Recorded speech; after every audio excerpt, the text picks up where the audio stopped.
तो बच्चों कैसे हैं आप सभी स्वस्थ होंगे और मस्त होंगे। आई होप कि आप सभी लोग रोजाना वीडियो भी देख रहे होंगे। तो माइंड ब्लोइंग क्लास की सीरीज में आज हम लोग क्लास 12th के बच्चों के लिए लेकर के आए हैं उनका chapter number 2 inverse trigonometry function. और इनवर्स ट्रिग्नोमेट्री फंक्शन का लेक्चर नंबर 1 मतलब लेक्चर नंबर 1 का मतलब क्या?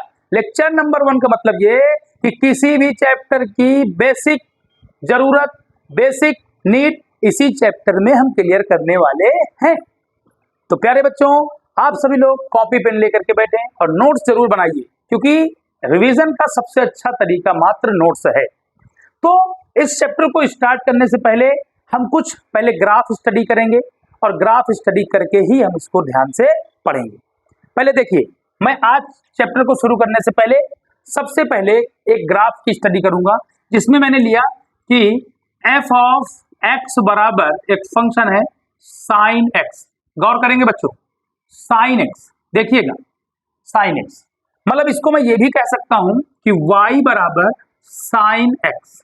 क्यों कह सकता हूं? क्योंकि y बराबर क्या होता है? एफ ऑफ एक्स होता है। ठीक है, ध्यान रखिएगा इस बात, y बराबर क्या होता है? F of x. मतलब देखिए, पहले मैं इसकी ग्राफ बनाता हूं। देखिएगा, ये आपका है ये है आपका साइन जीरो। साइन जीरो की वैल्यू क्या होती है? जीरो होती है। ये है आपका साइन 30। साइन 30 की वैल्यू क्या होती है? 1/2 होती है। ठीक है, चलिए और थोड़ा सा लॉन्ग लॉन्ग बनाते हैं। साइन 90, साइन 90 की वैल्यू क्या होती है? 1 होती है। अच्छा, ये क्या है? साइन 180, साइन 180 की वैल्यू क्या होती है? 0। फिर ये साइन 270 -1 होता है। फिर ये क्या है? साइन 360 0 होता है। और फिर बात करते हैं साइन -90 -1 होता है।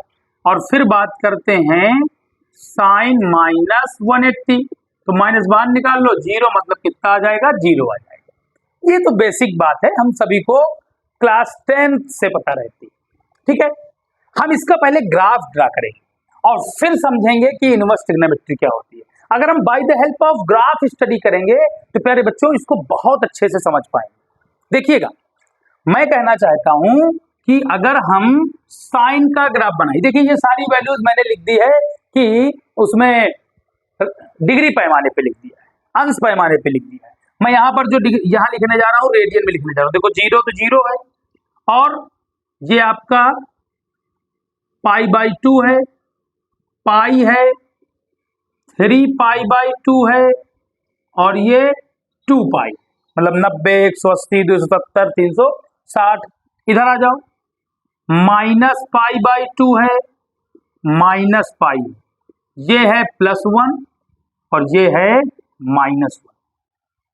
0 का देखो 0 हो जाएगा, 90 का कितना हो जाएगा? 1 हो जाएगा। 180 का क्या हो जाएगा? 0 हो जाएगा, देखिए 0।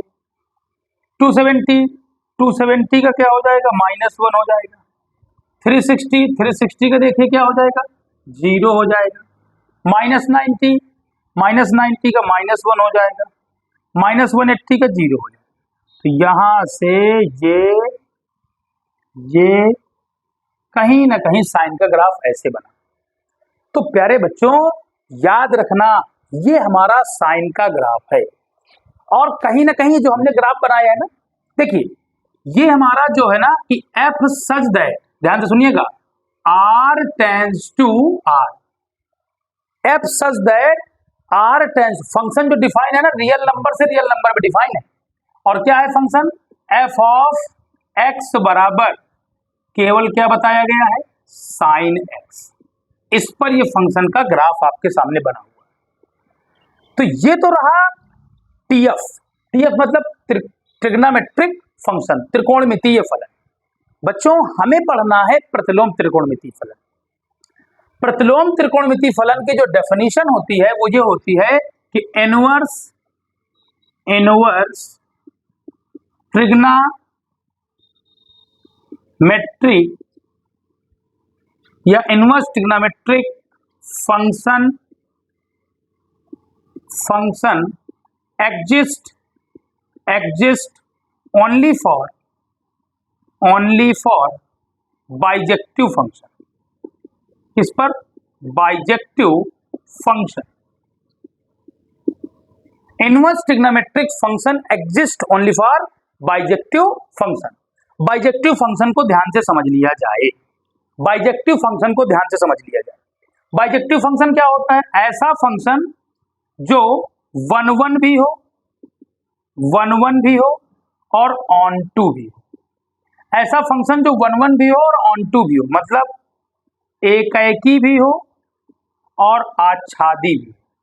अभी बात करूंगा एकाएकी और आच्छादी की, यही बगल में बात करूंगा। वैसे मैंने इसके पहले वाले चैप्टर में सारा कुछ डिटेल में पढ़ाया है। देखिए, अगर कोई भी फंक्शन सेट ए से सेट बी में डिफाइन है, मान लीजिए सेट ए से सेट बी में डिफाइन, ठीक है, कहां डिफाइन है? सेट ए से सेट बी में डिफाइन है, ठीक है, और इसके एलिमेंट ए, ये ए है और ये बी है, ये डोमेन है, ये कोडोमेन। आप सोच रहे होंगे अरे सर तो ट्रिग्नोमेट्री पढ़ाते पढ़ाते रिलेशन फंक्शन में चले गए। हाँ, इनवर्स ट्रिग्नोमेट्री फंक्शन की डेफिनेशन ही है कि inverse trigonometry function exist only for bijective function. जो प्रतिलोम त्रिकोणमितीय फलन है ना, प्रतिलोम त्रिकोणमितीय फलन, वो केवल और केवल एकाएकी आच्छादी फलनों पर ही परिभाषित है और बाकी फलनों पर परिभाषित नहीं है। बगल में देख लो एकाएकी आच्छादी, अगर ए के एलिमेंट है A B C D E और बी के एलिमेंट क्या है? बी के सेट बी के एलिमेंट क्या है? 1 2 3 4 5। इसकी इमेज यहाँ बन गई, मान लो इसकी इमेज यहाँ बन गई, ये इमेज यहाँ, ये इमेज यहाँ, ये इमेज यहाँ बन गई। तो यहाँ पर आपने देखा ना कि डोमेन के हर एक एलिमेंट की कोडोमेन में सिंगल इमेज बन रही है, इसलिए एकाएकी हुआ, 1 1 हुआ। और यहां पर आप देख रहे हैं कि कोडोमेन के हर एक एलिमेंट की डोमेन में सिंगल इमेज बन रही है, इसका मतलब कि ये ऑन टू हुआ, आच्छादी भी हो गया। तो मतलब ऐसी कंडीशन अगर बनेगी कहीं, तभी वो फंक्शन इनवर्स ट्रिग्नोमेट्री फंक्शन है, अदरवाइज वो इनवर्स ट्रिग्नोमेट्री फंक्शन नहीं है। तो क्या ये y बराबर साइन एक्स ऐसा फंक्शन है? इसको समझेंगे। तो इसके लिए मैं बगल में यहां से सहायता लेते हैं। आप देखें तो आपने साइन 0 लिया तो कितना आया? 0 आया।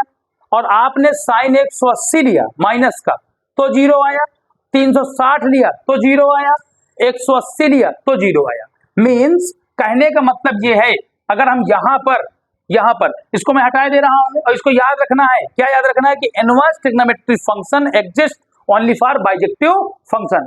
केवल और केवल बाइजेक्टिव फंक्शन को ही फॉलो करती है। कौन? Inverse trigonometry function.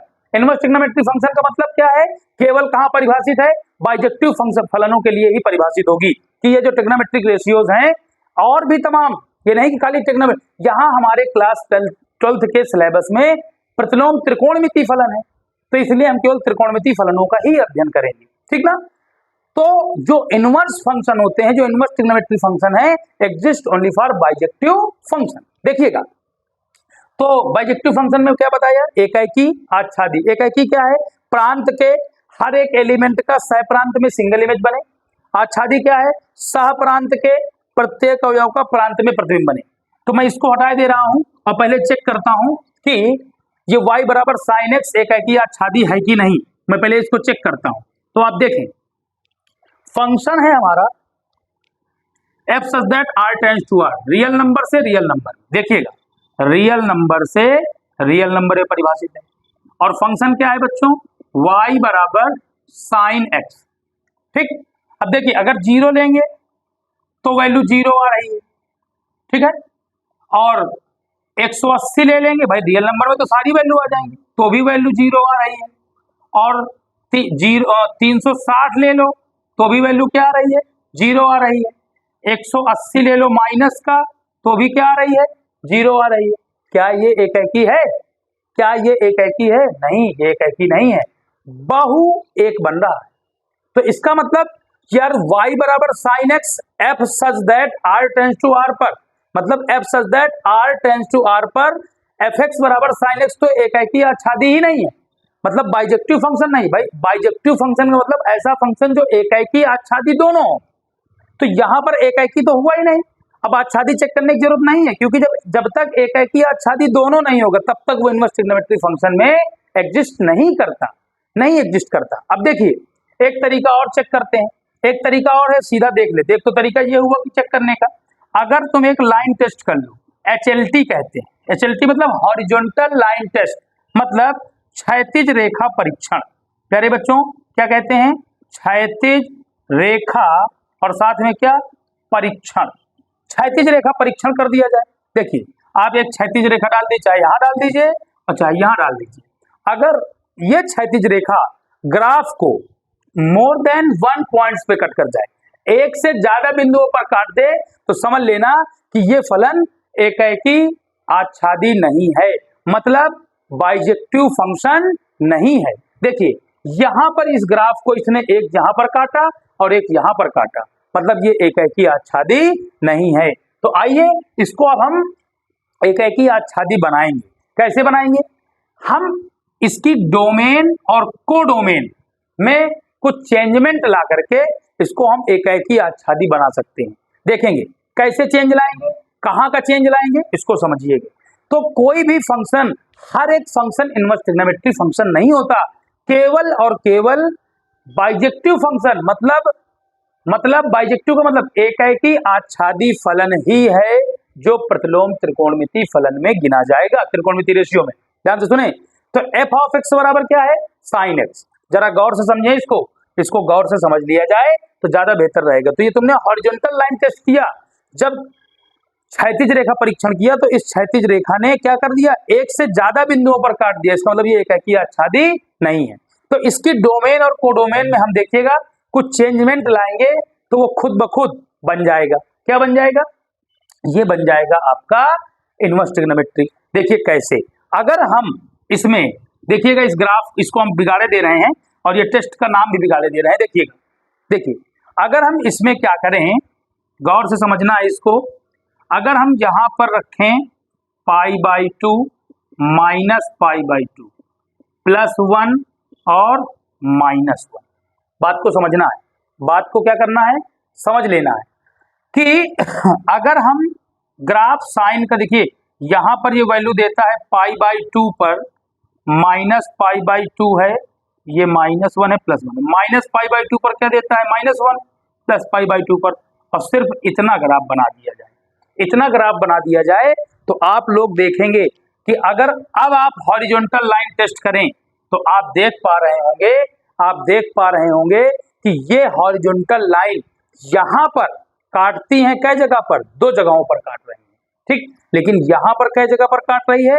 केवल और केवल एक जगह पर काट रही है। इसका मतलब कि हमने इसकी डोमेन और कोडोमेन में कुछ चेंज किया है, तो ये फंक्शन कैसा बन गया है? ये फंक्शन हमारा बाइजेक्टिव हो गया है। देखें यहां पर केवल कहां से कहां तक, अगर देखें हमने कहां से कहां तक, -π/2 से कहां तक? +π/2 तक के बीच ही इसको ग्राफ ड्रा किया और फिर हॉरिजॉन्टल लाइन टेस्ट किया, तो उसमें हमने पाया, केवल और केवल ये देखा कि ये जो है हमारा ग्राफ है, ये कितनी जगहों पर काट रहा है? ये केवल एक जगहों पर हॉरिजॉन्टल लाइन को कट कर रही है, इसका मतलब ये बाइजेक्टिव फंक्शन है। तो इसको हम प्रतिलोम त्रिकोणमिति के अंतर्गत नहीं रखेंगे, जबकि इसको हम प्रतिलोम त्रिकोणमिति के अंतर्गत रखेंगे। और एक बात प्रतिलोम त्रिकोणमिति फलन में होती है, याद रखना, जो प्रतिलोम त्रिकोणमिति फलन होते हैं हमेशा याद रखना, उनमें अगर किसी फंक्शन का कोई इनपुट मतलब डोमेन, इनपुट, और एक होता है आउटपुट जो देता है। देखिए किसी फंक्शन का इनपुट और आउटपुट को अगर इंटरचेंज कर दिया जाए, आउटपुट को इनपुट बना दिया जाए और इनपुट को आउटपुट बना दिया जाए, ठीक ना, ऐसा भी रिलेशन पाया जाता है। किसमें पाया जाता है? इनवर्स ट्रिग्नोमेट्री फंक्शन में। देखिएगा ध्यान से कैसे, जैसे कि अगर हमने लिखा कि y बराबर साइन, यहां पर लिखा π/3, तो इनपुट कितना है? π/3, तो ये आपका क्या वैल्यू देगा? ये देगा √3/2। लेकिन अगर यही इनवर्स ट्रिग्नोमेट्री फंक्शन होगा तो लिखोगे y बराबर साइन इनवर्स ऑफ √3/2, तो ये क्या वैल्यू देगा? तब ये π/3 देगा। इस बात को समझो। अगर देखिए इनपुट क्या था इस बार इनपुट आपका क्या था? π/3, आउटपुट क्या था √3/2। यहां पर देखो आप, यहां पर आपका इनपुट क्या था, यहां पर इनपुट क्या था √3/2 और आउटपुट क्या था π/3, मतलब जो इसका रिजल्ट मिलना था वो क्या मिलना था π/3 मिलना था। तो आई होप कि इस बात को आप समझ पाए होंगे। मैंने इस बात को फिर से, इस बात को मैं इसको हटाने जा रहा हूं, इसको एक बार फिर समझ लीजिए। ये y बराबर sin x जो r टेंड्स टू r पर है, ये आपका इनवर्स ट्रिग्नोमेट्री में नहीं आएगा। क्यों नहीं आएगा? क्योंकि ये एकाएकी आच्छादी नहीं है, बाइजेक्टिव नहीं है, जबकि ये वाला फंक्शन आएगा। देखिए हॉरिजॉन्टल लाइन टेस्ट से पता चला कि एक ही जगह पर काट रहा है, इसका मतलब है कि हमने कुछ सुधार कर दिया है इसमें, और सुधार क्या किया है उसको भी देखेंगे ध्यान से, ठीक है। अगर यहां पर हमने जो सुधार किया है उस सुधार की बात करें तो इस सुधार में हमने क्या किया है, ध्यान से समझो। f सच दैट, ये पहले क्या था रियल नंबर, इनपुट पहले क्या था रियल नंबर, इस बार इनपुट कहां से कहां तक है -π/2 से +π/2 तक, टेंड्स टू। फिर देखें ध्यान से, अगर देखें तो ये तुम्हारा क्या है, ये तुम्हारा है आउटपुट, देखिए क्या है -π/2। देखिए इसका आउटपुट कितना है बेटा, इसका आउटपुट है -1 और इसका आउटपुट क्या है +1। तो ये हमारा ऐसे फंक्शन इनवर्स ट्रिग्नोमेट्री में डिफाइन होते हैं। लेकिन अगर इनवर्स फंक्शन की बात करेंगे, देखिए जरा ध्यान से, मैं इसको हटा दे रहा हूं। अगर हम इनवर्स फंक्शन की बात करेंगे, ध्यान से समझिए, तो इनपुट को आउटपुट कर दिया जाए। यहां पर फंक्शन में क्या फर्क है और इनवर्स में, देखिए यहां पर क्या है कि f such that -π/2 +π/2 such that -1 to +1, ठीक है। ये क्या है f ऑफ x बराबर कितना है sin x, और वहीं पर अगर इसको इनवर्स फंक्शन का दर्जा दे दिया जाए, इसको इनवर्स फंक्शन का दर्जा दे दिया जाए, इनवर्स फंक्शन जैसे लिखा जाए, तो इसके इनपुट को आउटपुट बनाना पड़ेगा और आउटपुट को इनपुट बनाना पड़ेगा। देखिए इसको लिखेंगे कि f सच दैट, और ये क्या होगा, ये होगा आपका -1 से लेके 1 तक, और ये आपका क्या रिजल्ट देगा आपको -π/2 से +π/2 तक। इसके बाहर देखिए यहां पर जो आप फंक्शन लिखेंगे, ये आप लिखेंगे f ऑफ x बराबर, ये लिखेंगे साइन इनवर्स ऑफ x। गौर करें जरा, इनको गौर करें कि f ऑफ, ये देखिए इनपुट है, अगर हम यहां से रखेंगे -π/2 मतलब साइन -π/2, तो आपका आंसर क्या आएगा साइन 90, साइन माइनस निकाल लीजिए, साइन 90 की वैल्यू क्या होती है 1। लेकिन यहाँ पर ऐसा नहीं है, यहाँ पर आपको रखना होगा f of -1 means sine inverse of -1। अब आप देखो कि साइन में जो -1 है किसकी वैल्यू होती है, साइन 90 की वैल्यू हुआ करती है, वो भी काहे का बेटा, काहे का है माइनस का, माइनस चाहे बाहर निकाल लिए करो, माइनस कहाँ निकाल लो, बाहर निकाल लो, तो ये साइन इनवर्स क्या है 1, तो आप देखोगे माइनस साइन इनवर्स, ये क्या बन जाएगा साइन 90, साइन साइन खत्म, केवल क्या बचेगा माइनस का 90, या माइनस का इसी को क्या कह सकते हो π/2। तो आप देखिए ये हमारा TF है, ट्रिग्नोमेट्रिक फंक्शन है, जबकि ये हमारा क्या है ITF है, ठीक ITF है। लेकिन ऐसे ट्रिग्नोमेट्रिक फंक्शन ही, इस तरीके के ट्रिग्नोमेट्रिक फंक्शन ही इनवर्स ट्रिग्नोमेट्रिक फंक्शन में एग्जिस्ट करेंगे। क्यों? क्योंकि इसमें ये जो फंक्शन है आपके सामने जो लिखा है, ये एकाएकी आच्छादी फंक्शन लिखा हुआ है, एकाएकी आच्छादी फलन लिखा हुआ है। बात समझ में आ गई आप लोगों को? तो आप इसको चेक कर सकते हैं, इसमें प्रांत के प्रत्येक अवयव का सहप्रांत में यूनिक इमेज मिलने वाली है। आप देखेंगे कोई मान रिपीटिशन नहीं हो सकता है। तो आई होप कि आपको ये वीडियो जरूर समझ में आया होगा। इसी तरीके ट्रिग्नोमेट्रिक रेशियोज के, इनवर्स ट्रिग्नोमेट्रिक फंक्शन के और भी आगे हम वीडियो लेकर के आएंगे। बहुत बहुत धन्यवाद। Thank you for watching.